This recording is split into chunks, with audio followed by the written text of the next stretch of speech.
Hola amigos, ¿cómo están?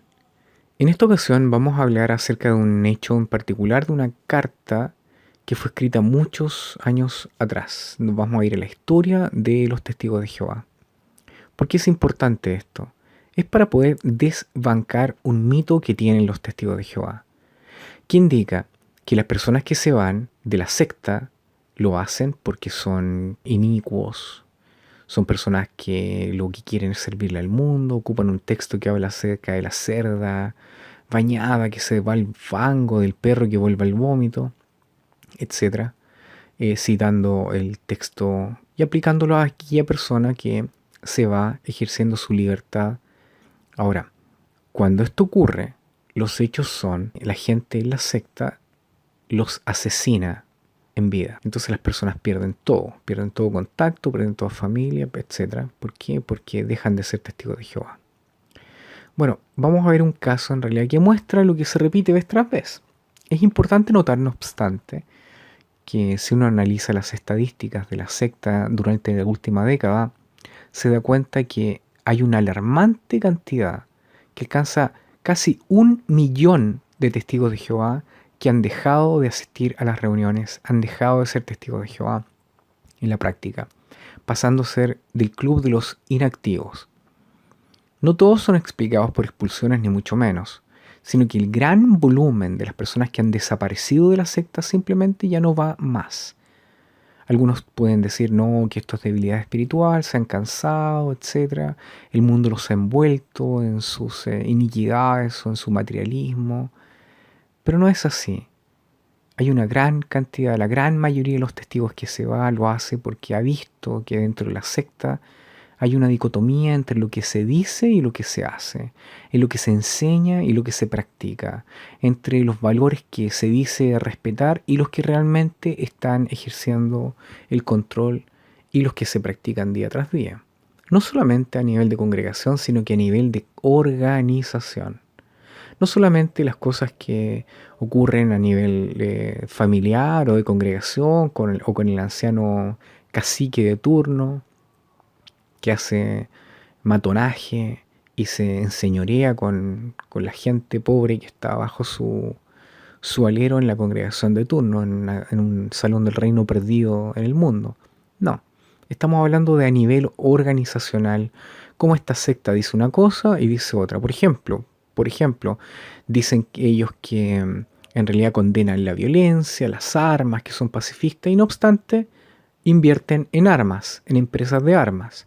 Dicen que ellos protegen a los hijos y todo lo demás, y no obstante, a pesar de que dicen que protegen a los niños y que los quieren tanto, y ay, qué bonito, Sofía y Caleb, y no obstante tienen la regla de los dos testigos que protege a los pedófilos. La gente se da cuenta de estas cosas y se va. Lo único notorio en los últimos años es que radica en el volumen, en el número. La salida en estos momentos es masiva, es una tremenda estampida de personas que están saliendo de esta secta por desilusión, porque en realidad se dan cuenta que lo que les habían enseñado como que era verdad era un cuento. Pero gente que ha sido noble y se ha ido existe. Y en esta oportunidad vamos a ver un caso. El caso fue presentado en un tiempo atrás por un compañero activista llamado Hildebrando. Ustedes lo pueden encontrar, su blog, un blog excelente. Está siempre pendiente de lo que está pasando alrededor y cuando hay algo importante que comentar, lo comenta y él actualiza su blog. Yo lo recomiendo de todos modos porque tal como distintos blogs, él es un autor de información importante. Él es capaz de compilar, buscar información y hay una gran cantidad de información que está ahí puesta que no existe en ningún otro lugar. Así es que se les recomienda. El link lo voy a poner acá abajo. Se llama Hilde Idesa, blogspot.com. Lo vamos a ver ahí. Bueno, Hildebrando hace mucho tiempo atrás empezó a hacer varias participaciones y una de estas que la puso en un foro, yo la capturé, la puse y la puse en mi blog para que no se perdiera y después él empezó con su blog. Él habla acerca de este hombre, Olin R. Moyle. Y es muy importante hablar acerca de esto porque Olin Moyle realmente es un hombre que da ejemplo para cualquier cristiano o persona de buen vivir, aunque no sea cristiano, que viva hoy. Em, ¿Por qué es importante esto? Porque en realidad echa por tierra el mito de que las personas que se van son inicuas y todo esto. Ahora, cuando yo cursaba la escuela de entrenamiento ministerial en Chile, uno de los instructores, Arturo Mosquera, habló acerca de la vida de Rutherford. Rutherford, juez, J.F. Rutherford, en comillas juez, porque era un abogadillo que se arrogó con el poder de la secta al descabezar a toda la dirección o la directiva de personas que había puesto el que inventó la secta, Russell, y después de echarlos así sin más, abusando de su poder, de hecho pasando a llevar, haciendo un golpe de Estado terrible, con una tremenda imposición como él tenía, era en realidad, se dio cuenta de que la gente que había ahí tenía en realidad menos capacidades, menos agallas, no eran tan agresivos como él. Y él al ver que estaba rodeado de corderos dijo, ah, un grupo de tontos. Y al fin y al cabo eso fue lo que ocurrió. Arturo Mosquera en esa ocasión hablando acerca de este tipejo, J.F. Rutherford, el juez whisky para mucha gente, porque era, según el reporte, no solamente de uno, sino de que mucha gente, era un tipo que borracho, el tipo importaba whisky de Canadá y se lo tomaba en garrafa. Bueno, el tipo, em, tristemente célebre, hay un montón de historias respecto de él. Pero Arturo Mosquera, el de Chile, habló acerca de un hombre, dijo, ese hombre, Moyle, hablando acerca de Olin Moyle, el señor Don Olin Moyle. Vamos a hablar acerca de él y acerca de los comentarios de Hildebrando antes de seguir. Esto es lo que dice Hildebrando. Hildebrando dice así, comillas. Para muchos, Olin Moyle sigue siendo un desconocido en la historia de los testigos de Jehová. El que su historia no apareciera en el libro Proclamadores, a diferencia de otros apóstatas famosos de la época, es revelador. Ya se ha comentado parte de su historia en otros siglos, aunque siempre que se habla de él, el relato se enfoca en Rutherford. La versión española de su famosa carta aún está mezclada y editada con información de fuentes algo tendenciosas, apuntando por sobre todo al juez Rutherford. Quise hablar de este tema para que su memoria no muera. Es injusto recordarlo a la sombra de Rutherford cuando es evidentemente un hombre que fue mucho mejor en cuanto a calidad humana que él. En la época que le tocó vivir, a punto de estallar la Segunda Guerra Mundial con todo el ambiente internacional enrarecido, lo, comillas, lógico hubiera sido, comillas, refugiarse en la, comillas, organización del Señor. En vista de esos difíciles días, era el parecer más apropiado. Sin embargo, su pensamiento preclaro, su perspicacia para discernir que la organización estaba funcionando mal, su valentía al denunciarlo y registrarlo, aunque con ponderación y respeto, su conciencia de que su registro serviría para generaciones futuras a modo de legado, su victoria en tribunales sobre la Watchtower, hacen de Moyle un ejemplo animador para todos los que se encaran a la desilusión de la Watchtower. A Moyle se le calumnió, tanto a través de las páginas de las revistas como en una asamblea, acusándolo de las más diversas cosas, y lamentablemente su valioso testimonio aún hoy ha sido cuestionado. Pero Moyle no es la caricatura del apóstata que la organización desde sus días ha querido graficar. Era un hombre sincero, de buena conducta, un buen esposo, cuyo testimonio ha sido avalado por los tribunales de justicia. Moyle no dejó Betel por llevar una vida disoluta, sino porque él vio que en Betel se llevaba una vida poco cristiana. Moyle logró superar la disonancia cognitiva sin la ayuda de Internet ni los escritos de Franz como crisis de conciencia. Más importante aún, la relación que él tiene con la Watchtower A partir del momento en que empieza a manifestar sus dudas, servirá de patrón estándar que la organización va a seguir con sus disidentes. Sin embargo, este trato finalmente lo llevó a la desprogramación, como también nos ha llevado a nuestra desprogramación. Hay muchos testigos de Jehová, sinceros, que expresan sus dudas, tal como Moyle lo hizo. Moyle pensó que a través de su carta abierta a Rutherford enmendaría las cosas, pero no fue así y no es así. Tampoco hay evidencia de que esto ocurrirá.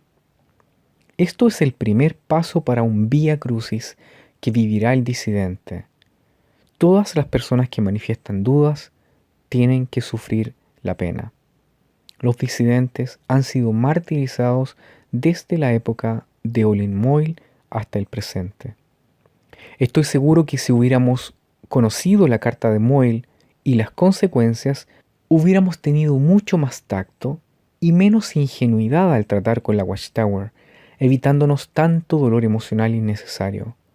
Moyle tuvo la visión de escribir esa carta para registrar enfáticamente su desacuerdo con la Watchtower. Que ahora ese registro a nosotros también nos conmueva. Suena tan actual, tan contemporáneo. Así que se la suministro desde la fuente, el archivo judicial de su caso contra la Watchtower, disponible en línea en Internet. Va por ustedes. Estimado hermano Rutherford, esta carta es para notificarle nuestras intenciones de dejar Betel el próximo 1 de septiembre. Las razones para marcharnos se declaran aquí y le pedimos que les dé una cuidadosa y reflexiva consideración. Las condiciones en Betel son un asunto preocupante para todo el pueblo del Señor. En ninguna parte entre hombres imperfectos podría haber perfecta libertad de opresión, discriminación y un trato injusto, pero en las oficinas de la sede principal del Señor sobre la tierra, las condiciones deberían ser tales que las injusticias se redujeran al mínimo. Ese no es el caso aquí en Betel, y una protesta debe hacerse contra esto. Yo estoy en buena posesión de hacer tal protesta porque su trato hacia mí ha sido generalmente amable, considerado y justo. Puedo hacer esta protesta en interés de la familia Betel y a la obra del reino sin interponer ningún interés personal en el asunto. Maltrato a la familia Betel. Poco después que llegamos a Betel, quedamos estupefactos al ver el espectáculo contra nuestros hermanos, al recibir lo que se designó por su parte como un afinamiento. El primero, si mi recuerdo es correcto, fue un ataque verbal que le dio usted a C.J. Woodworth. Woodworth, en una carta personal a usted, le declaró algo en cuanto a que se estaría sirviendo al diablo si se continuara usando nuestro calendario actual. Por eso, él fue humillado y se le llamó un burro y se le dio una censura pública. A otros se les ha tratado de forma similar. McCaughey, McCormick, Knorr, Prosser, Price, Batspipna, Ness y otros similarmente han sido regañados. A ellos se les ha llamado la atención públicamente, condenado y reprendido sin darles ningún consejo de antemano. Este verano se han dado los regaños públicos más injustos que se haya visto. J. Y. Macaulay hizo una pregunta que lo llevó a criticar el método actual de los estudios de la Watchtower. Por eso a él se le dio una reprimenda severa. La acción de usted constituyó una violación de los principios por los cuales nosotros hemos estado luchando, es decir, la libertad de expresión. Esta fue la acción como de un jefe y no de un compañero, un siervo. Poder afianzar un modo eficaz de estudio con conductores de estudio que son imperfectos no es una tarea fácil. Y todavía no hay ningún método que exista que haya demostrado ser 100% perfecto. Usted declaró que ninguna queja le había llegado sobre este método de estudio. Si ese es el caso, a usted no se le han presentado todos los hechos, pues hay quejas en varios lugares de que los estudios de la Watchtower han degenerado en meras lecciones de lecturas y repetición. Puede ser que el método presente sea el mejor que pueda usarse, pero en vista de las limitaciones conocidas, las críticas honestas no deben censurarse ni castigarse a los críticos honestos. El hermano Worsley recibió una reprimenda pública de parte de usted porque él preparó y entregó a los hermanos una lista de citas de las Escrituras de útiles temas fundamentales. ¿Cómo entonces podemos de forma consistente condenar a los religiosos que son intolerantes cuando usted mismo ejerce una intolerancia contra aquellos que trabajan con usted? ¿Esto no demuestra acaso que la única libertad permitida en Betel es la libertad de hacer y decir solo lo que usted desea que sea dicho y hecho? El Señor ciertamente nunca le autorizó a usted a que ejerciera tal autoridad arbitraria sobre sus compañeros siervos. Desde la asamblea en el Madison Square Garden ha habido una angustiosa condición de reserva y sospecha dentro de Betel. Los vigilantes asignados, que fueron ubicados en una posición difícil, hicieron un excelente trabajo. Ejercieron cuidado y diligencia observando a la gente que entraba en el Garden e impidieron a varios sujetos sospechosos entrar. Estuvieron inmediatamente en su trabajo cuando el disturbio empezó y contuvieron ese disturbio que de otra manera hubiese alcanzado serias proporciones. Pero durante las 2 semanas que siguieron a la asamblea han habido críticas constantes y condenación de ellos de parte suya. Se les ha acusado de abandonar su deber y usted los ha etiquetado como mujercillas. En realidad, ha sido indignante ver a estos jóvenes que están descorazonados y destrozados debido a sus comentarios poco amables, por decirlo menos. Los hermanos en Betel han demostrado completamente su lealtad y devoción al Señor y no necesitan ser reprendidos por cometer errores.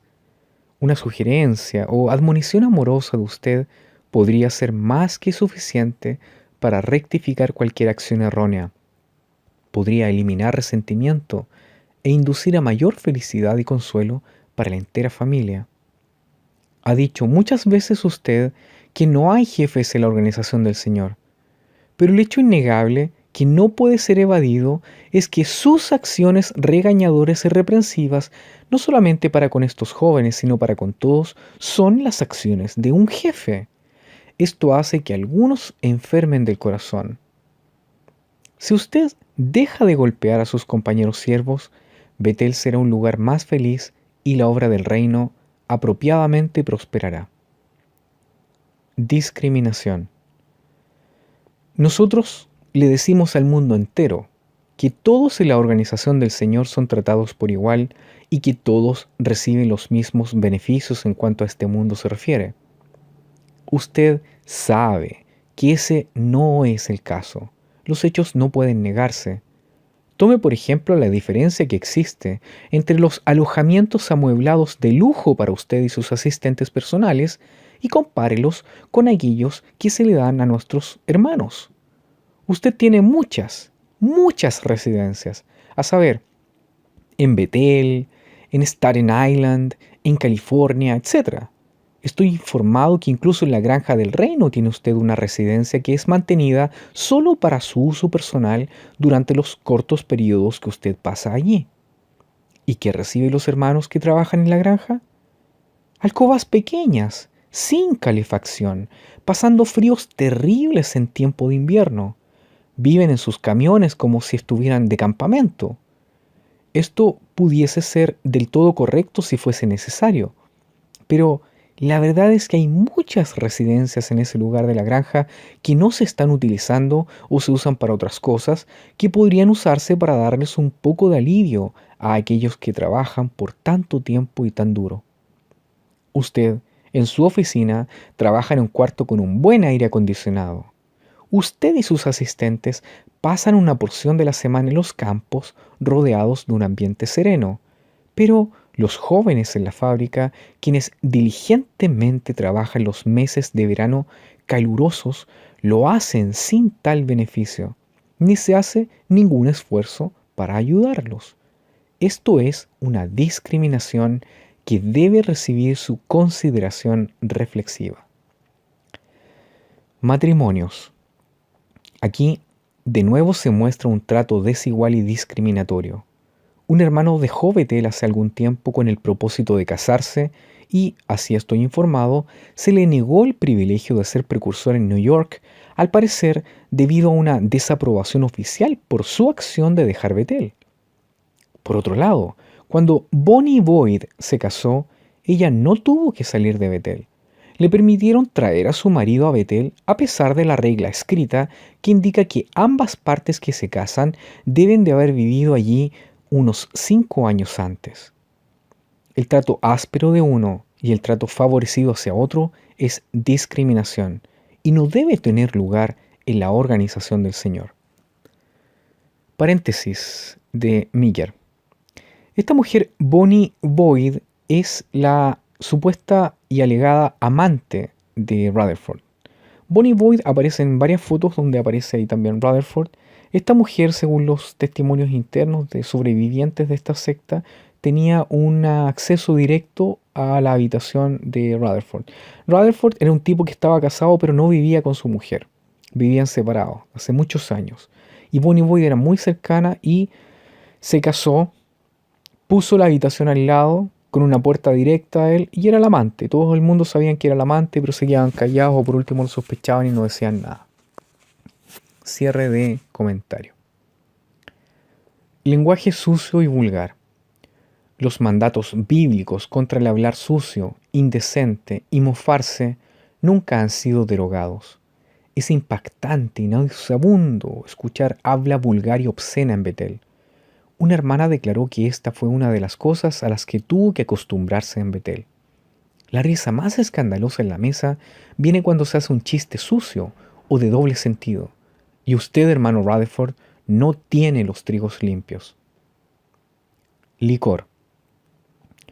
Bajo su administración ha crecido la glorificación al alcohol y la condena a la abstinencia total, lo cual es indecoroso. Si un siervo de Jehová consume bebidas alcohólicas, no es un asunto mío, excepto si tengo que ayudar a un hermano que haya tropezado con eso. Si me abstengo de beber, es un asunto mío, pero no es así en Betel.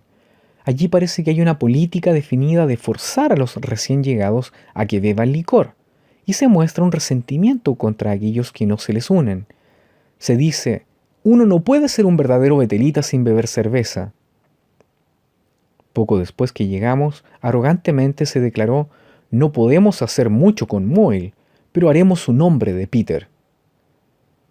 Un hermano de Nueva York indicó que estaba fuera de armonía con la verdad y con la sociedad porque no bebía licor. Una hermana de Nueva York declaró que ella nunca había usado ni se había servido de licor hasta que algunos de los jóvenes de Betel le insistieron en que lo hiciese. Un hermano que antes bebía licor en exceso se volvió un abstemio total después de encontrar la verdad.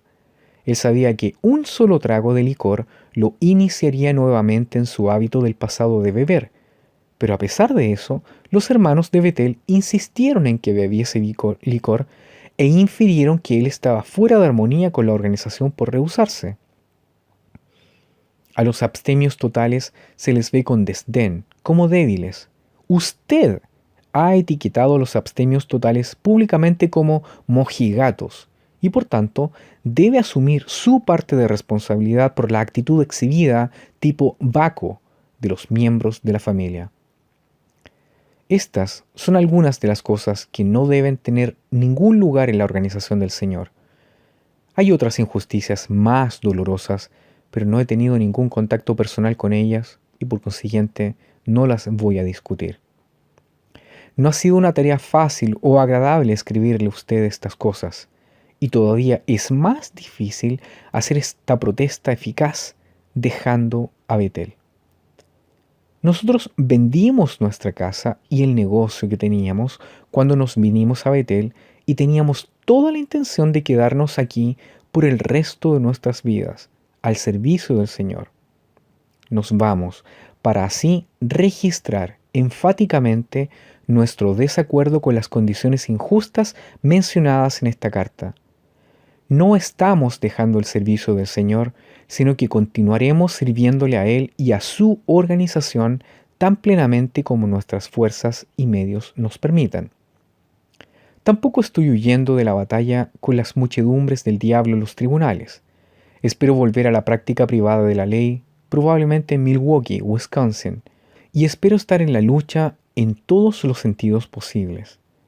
Con esta carta le estoy adjuntando unas declaraciones de los casos principales que quedan ahora pendientes en los que estoy participando activamente. Sería irrazonable e injusto dejarle caer estos casos en su regazo sin darle más ayuda adicional o consideración. Estoy listo y dispuesto a continuar peleando estos casos en los tribunales tan vigorosamente y cuidadosamente como si estuviese en Betel, y así lo haré si usted lo desea. Hemos considerado esta acción durante algún tiempo, pero esta carta se la entregamos porque nos vamos en un viaje de vacaciones y por razones muy específicas. Primero, es deseable que tome tiempo para reflexionar y considerar los asuntos que están indicados aquí antes de tomar alguna acción. Acciones apresuradas y mal pensadas podrían posteriormente lamentarse. Segundo, francamente, no tengo el deseo de entrar en una polémica verbal con usted sobre estos asuntos. Yo ya he tenido ocasiones suficientes para observar que un asunto controversial no recibe una calmada y razonable discusión de los hechos. Muy frecuentemente esto se vuelve en una denunciación de alguna persona por usted. Yo no estoy interesado en este tipo de batalla verbal. Estas declaraciones son las razones presentadas por la hermana Moyle y yo para dejar Betel. Si hemos hablado errónea o injustamente, entonces somos responsables ante el Señor por hablar así. Pero si hemos hablado la verdad, que resueltamente contendemos aquí, todo lo cual es verdad, entonces hay una responsabilidad inmediata de su parte para remediar las condiciones que hacen necesaria esta protesta. Que el Señor le dirija y le guíe para que pueda tratar justa y amablemente a sus compañeros siervos es mi deseo y oración. Su hermano al servicio del Rey, Olin R. Moyle. Postdata. Si desea escribirme durante las vacaciones respecto a estos asuntos, las cartas me las puede enviar a Ticonderoga, Nueva York. Entrega general después del 21 de julio. Bueno, hermanos, la reacción ante esta carta no se dejó esperar. J.F. Rutherford inmediatamente movió todos los hilos, indignado, furioso, y movió a todos sus mocitos que tenía alrededor para poder hacer una pantomima y al mismo tiempo un show de juicio. Por lo tanto, hicieron una reunión del comité de directores de la Watchtower y esta es la historia del tema que está escrito. Dice así. Brooklyn, Nueva York, 8 de agosto de 1939. Minuta de la reunión del comité de directores de la Watchtower Bible and Tract Society de Pensilvania y de Nueva York, Inc. La reunión del comité de directores de la corporación Watchtower Bible and Tract Society de Pensilvania y de Nueva York, Inc., el día 8 de agosto de 1939, estando allí presentes todos los miembros del directorio, a saber, J. F. Rutherford, C. A. Wise, W. E. Van Amburg, T. J. Sullivan, C. H. Woodworth, H. H. Rimmer, F. W. France, W. P. Hart, Grant Sweeter, A. R. Gooks, N. H. Knorr. El presidente informó al comité de directores sobre una carta que ha recibido dirigida a él por O. R. Moyle, quien en algún tiempo atrás actuó como consejero legal para las corporaciones. Luego, la carta se leyó ante el comité y dicha carta fue marcada como Prueba A, archivada en este registro entre los documentos de esta corporación. Una vez leída la carta, T. J. Sullivan presentó una moción para que se nombrara un comité para considerar la carta e hiciera recomendaciones al presidente. La moción fue debidamente ejecutada. Por lo tanto, el presidente nombró un comité compuesto por T. J. Sullivan, H. H. Rimmer y Grant Sweeter. El comité se retiró a considerar la carta y después de debida consideración, el comité unánimemente recomendó una resolución redactada como sigue, a saber, comillas, en reunión del comité de directores de la corporación Watchtower Bible and Text Society de Pensilvania de Nueva York, Inc., tenida en la oficina de la sociedad en Brooklyn, Nueva York, el día 8 de agosto de 1939, en la que otros miembros de la familia estuvieron presentes, fue leída a dicho comité y en la presencia de O. R. Moyle, una carta fechada 21 de julio de 1939, escrita por dicho Moyle y dirigida al presidente de la sociedad. Por 4 años, al escritor de la carta se le han confiado los asuntos confidenciales de la sociedad. Ahora, parece que el escritor de la carta, sin excusa, calumnia la familia de Dios en Betel y se identifica él mismo como uno que habla mal contra la organización del Señor, siendo murmurador y quejumbroso como las escrituras predijeron. Los miembros del comité de directores resienten la injusta crítica aparecida en la carta, desaprueban al escritor y sus acciones y recomiendan que el presidente de la sociedad inmediatamente termine su relación con O. R. Moyle, con la sociedad, como consejero legal y como miembro de la familia Betel. Firmado T. J. Sullivan, H. H. Rimmer y Grant Sweeter. Se hizo una moción para que la resolución fuera aceptada.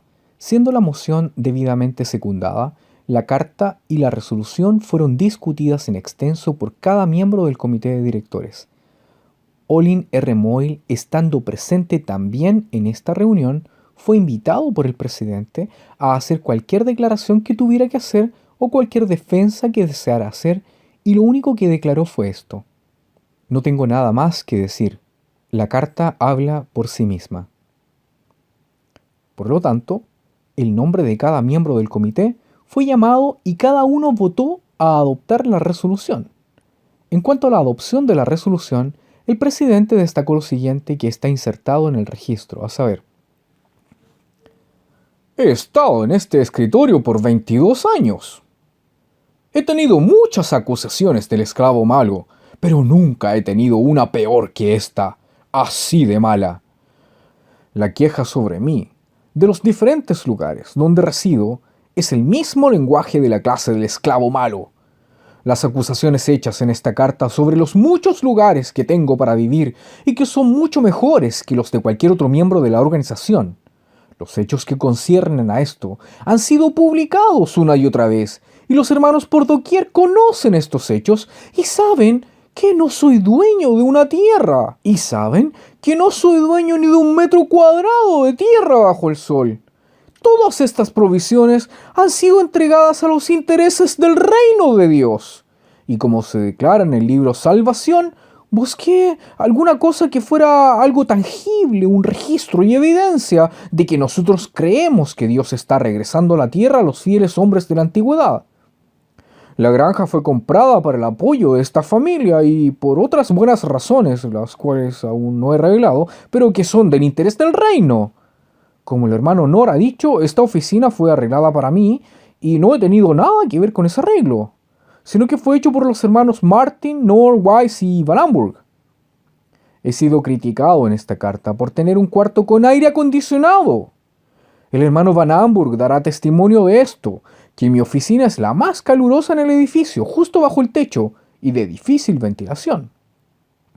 Un arreglo de aire acondicionado fue puesto en la oficina del hermano Van Amburg primero, y él fue uno de los que vino a mí y me rogó que lo pusiera en mi oficina. La sociedad no pagó un centavo del costo. El hermano Van Amburg verificó esto. Pienso que la crítica acerca de esto es una crueldad a sangre fría. No importa de dónde venga. Si esto me capacita para trabajar, ¿por qué debería alguien criticar, excepto que uno tiene el espíritu del esclavo malo? Reprensiones. Cada reprensión que he administrado ha sido dada, según creo, en el interés de la sociedad.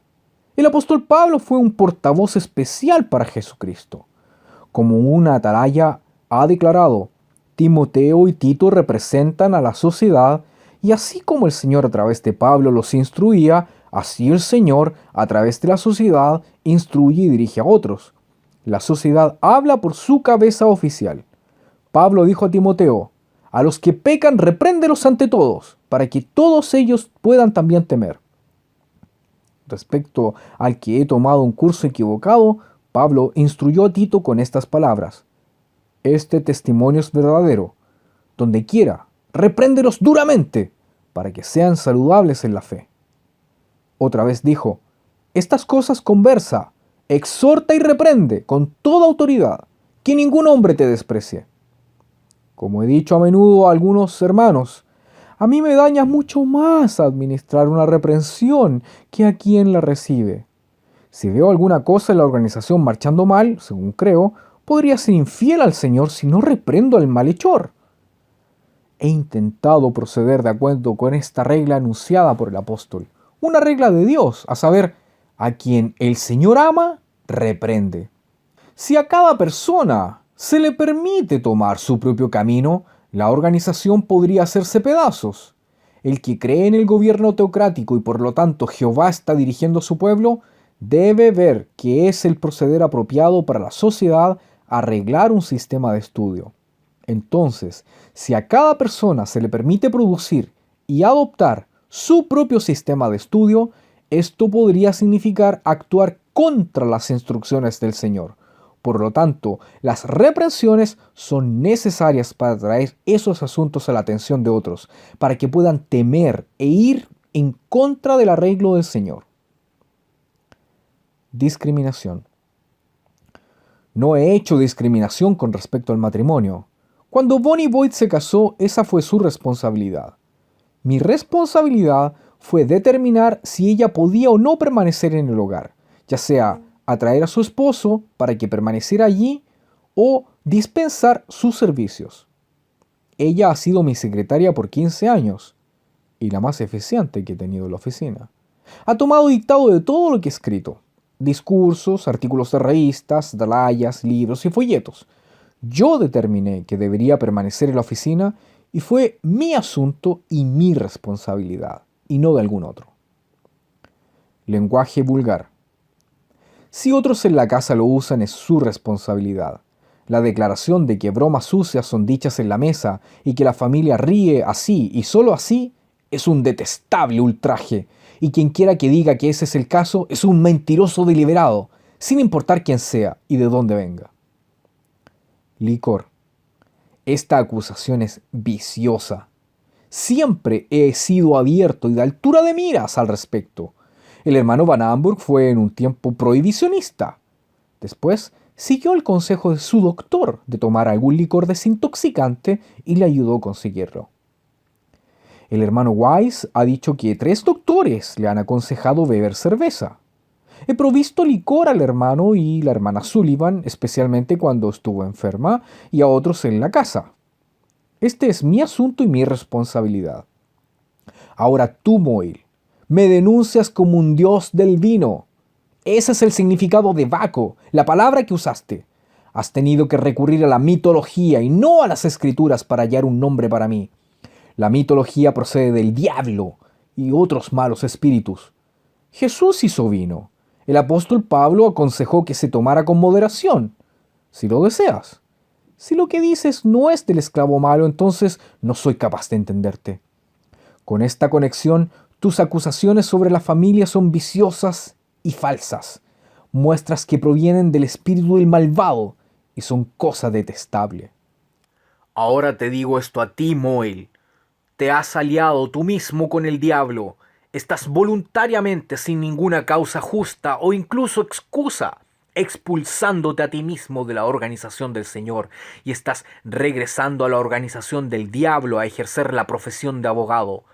Nunca he conocido a nadie que haya salido de la organización del Señor, se fuera a la organización del diablo y terminara bien.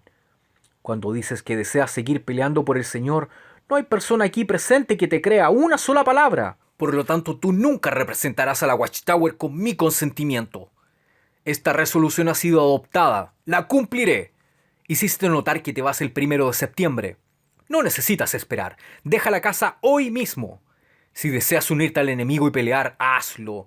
No necesito un cobarde. Estoy seguro que el Señor Dios no necesita un cobarde. Tú eres un cobarde. Has presentado la excusa de que el presidente de esta organización no conduce a la sociedad de acuerdo a tus ideas. Y no pienso que tus ideas sean bíblicas. En los 4 años que has estado aquí, nunca te he oído preguntar o contestar una sola interrogante bíblica en el hogar Betel. Cualquiera que pretenda ser de la organización del Señor, pero no asista a sus estudios y no se involucre con conversaciones espirituales en este hogar, sino que se dedica a su trabajo general y luego conversa con otros para causar discordia y hallar faltas en la organización, no puede estar en la verdad. Leeré esta carta a la familia o haré que se lea. Puedes estar presente si deseas defenderte. Por lo tanto, espero que te alíes con los que se oponen tanto a la organización como a que yo esté aquí. El hermano Moyle dijo: no espero aliarme a ninguna oposición. Rutherford sigue: te quejas sobre las comodidades. Y tú tienes el mejor cuarto en la casa, al lado mío. ¿Qué les importa a ustedes, a ti y tu esposa, lo que cualquiera otro tenga? Esa no es tu responsabilidad. Has ido a la granja y conversado con la esposa del hermano Bogart acerca de las condiciones allí. Esa no es tu responsabilidad. Si había cualquier cosa errada allí, deberías habérmela informado a mí. Tú nunca me informaste a mí.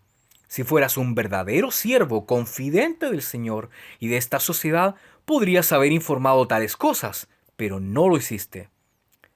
Citando al apóstol Pablo en sustancia, tu crítica hacia mí es cosa pequeña. No me preocupo por eso. El apóstol dijo: además, lo que se requiere en el mayordomo es que sea fiel, pues para mí es cosa pequeña el que sea juzgado por ustedes o por juicio de hombres. El que me juzga es el Señor.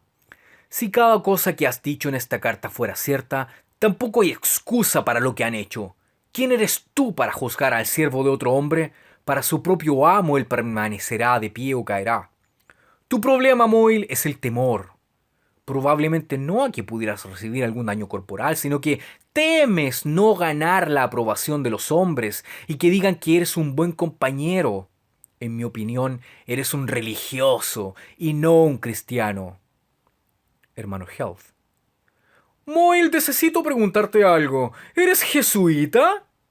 El hermano Moyle dice: absolutamente no. A kilómetros de eso.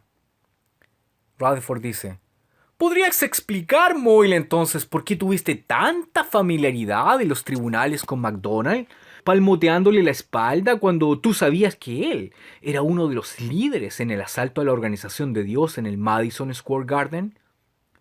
¿Ha cumplido tu propósito para nuestros hermanos que la situación pudiera haber sido lejos mejor para nosotros ahora en la pelea con el enemigo que intentó detener la reunión con el Madison Square Garden? Al comité de directores: ahora, hermanos, sus recomendaciones y que esta resolución sea adoptada y ejecutada. El presidente, por lo tanto, ordenó que dicho Moyle fuera removido como consejero legal para la corporación y en armonía con la resolución inmediatamente terminara su relación con la sociedad en ese momento.